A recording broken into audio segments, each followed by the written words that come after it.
warahmatullahi wabarakatuh. Saya Nurul Fatihatus Sholihah dari kelas 2 PAIB Fakultas Tarbiyah Institut Ilmu Al-Quran Yogyakarta. Video ini saya buat guna untuk memenuhi tugas akhir mata kuliah filsafat ilmu. Pada kesempatan kali ini, saya akan sedikit menjelaskan tentang ulumul Quran dalam pendasaran filsafat. Ulumul Quran berasal dari bahasa Arab dari gabungan dua kata, yaitu ulum dan Al-Quran. Kata ulum secara etimologis adalah bentuk jamak dari kata ilmu yang berasal dari kata alima ya'lamu ilman, yang merupakan masdar yang artinya pengetahuan dan pemahaman. Sedangkan Al-Quran secara bahasa adalah yang berasal dari bahasa Arab yaqra'u qara'a yaqra'u Qur'anan, yang merupakan isim masdar yang artinya bacaan. Menurut para ulama usul fikih dan ulama bahasa, Al-Quran adalah kalam Allah yang diturunkan kepada Nabi Muhammad SAW, yang lafaz-lafaznya mengandung mukjizat, yang membacanya mempunyai nilai ibadah, yang diturunkan secara mutawatir dan ditulis pada mushaf, mulai dari surat Al-Fatihah dan An-Nas. Jadi, dapat disimpulkan, ulumul Quran merupakan gabungan dari sejumlah pembahasan ilmu-ilmu yang pada mulanya berdiri sendiri. Ulumul Quran lebih menekankan pada ilmu-ilmu yang membahas masalah-masalah yang berhubungan dengan Al-Quran dari segi Qur'aniyah atau segi hidayah dan ijaznya. Dengan demikian, ulumul Quran menekankan pada konteks dunia dan hal-hal yang terkandung dalam kitab suci tersebut. Berdasarkan pengertian secara etimologis dan istilah yang telah dipaparkan, maka ulumul Quran memiliki makna ganda, yaitu makna idhofi dan makna alam. Makna idhofi yaitu penggabungan kata ulum dengan kata Al-Quran yang menunjukkan arti yang sangat luas, meliputi semua unsur yang ada dalam Al-Quran itu sendiri, yaitu ilmu diniyah dan ilmu kauniyah. Sedangkan makna alam, metodologi kodifikasi, yaitu makna idhofi yang ditransformasikan ke dalam makna alamiah, yaitu ilmu yang bersangkutan yang disebut sebagai cabang ilmu yang membicarakan metodologi kodifikasi ilmu-ilmu Al-Quran, dan objeknya menjadi lebih khusus dibandingkan objek ulumul Quran. Ulumul Quran dalam pendasaran filsafat yaitu ada ontologis, epistemologis, dan aksiologis. Ada 3 prasyarat utama bangunan sebuah ilmu, yaitu yang pertama, apa hakikat ilmu itu sesungguhnya atau apa yang ingin diketahui. Yang kedua, bagaimana cara mendapatkan pengetahuan tersebut. Dan yang ketiga, apa fungsi pengetahuan tersebut bagi manusia. Pertanyaan yang terkait dengan hal pertama, yaitu apa hakikat ilmu itu sesungguhnya, berkenan dengan landasan ontologis. Sedangkan pertanyaan kedua berkenan dengan landasan epistemologis, yaitu bagaimana cara mendapatkan pengetahuan.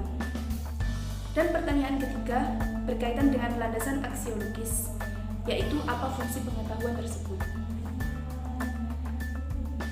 Ontologi. Kita membahas ontologi. Ontologi adalah kata ontologi berasal dari kata bahasa Yunani, yaitu ontos dan logos. Ontos artinya ada, sedangkan logos artinya ilmu. Dapat disimpulkan, ontologi merupakan ilmu yang membahas tentang keberadaan sebuah ilmu yang membahas tentang hakikat dari segala sesuatu yang ada, baik berupa realitas fisik maupun metafisik.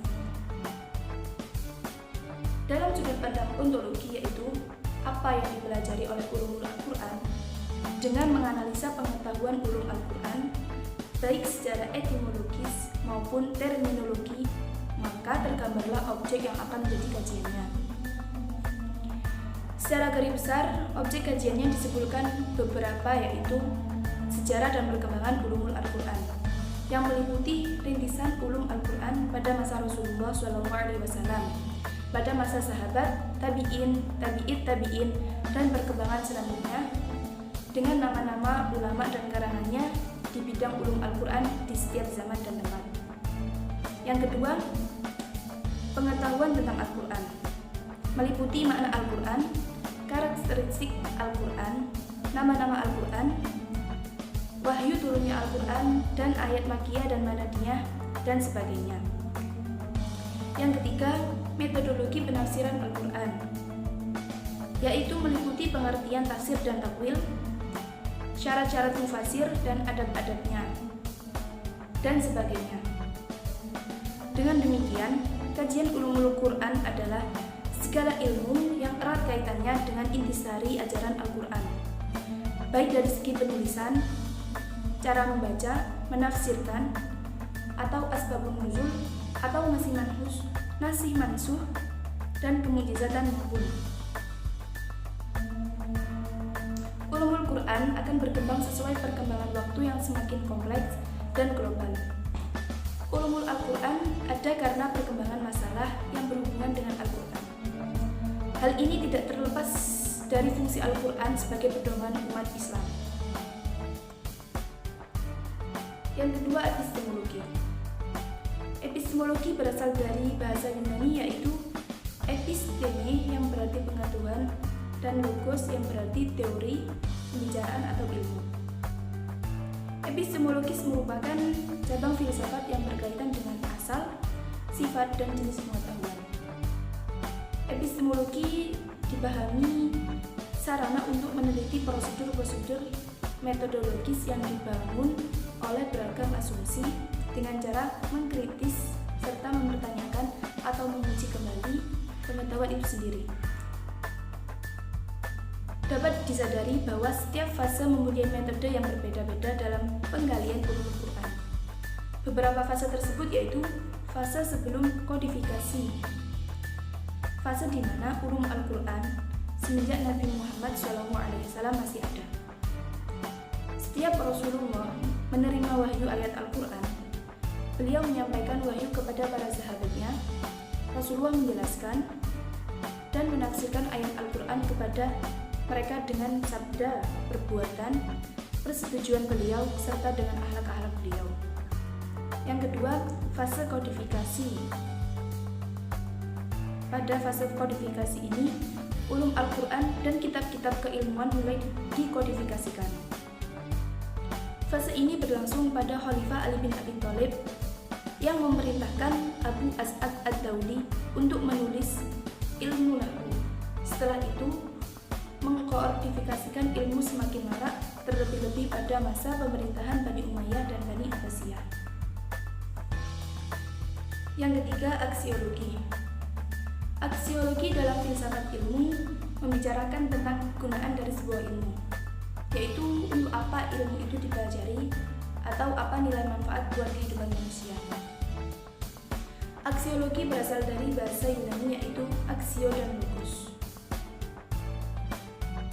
Aksio artinya pantas atau layak, sedangkan logos artinya ilmu.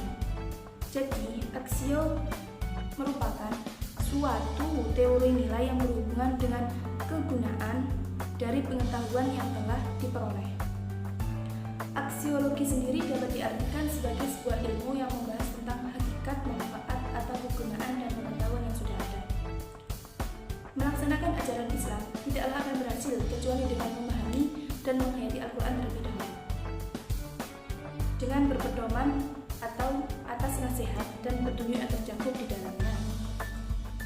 Untuk itu diperlukan ulum Al-Quran untuk kunci pemahaman kita terhadap Al-Quran.